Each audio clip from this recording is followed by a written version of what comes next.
the Chicago River is clean? Yes, I do. You do. Would you go kayaking on it? I certainly would.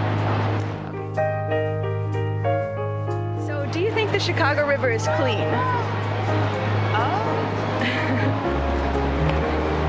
Not really. Would you kayak on it? Yes. Yes. Okay. Would you swim in it? Probably not. Probably not.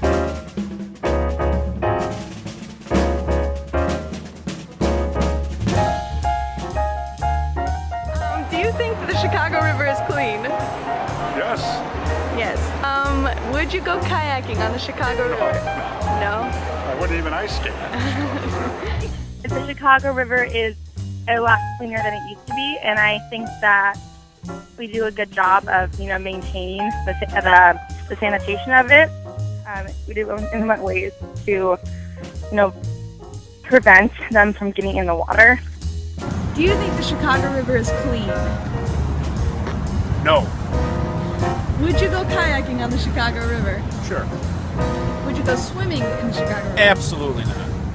About how many people do you have that are actually falling in the water when they're kayaking?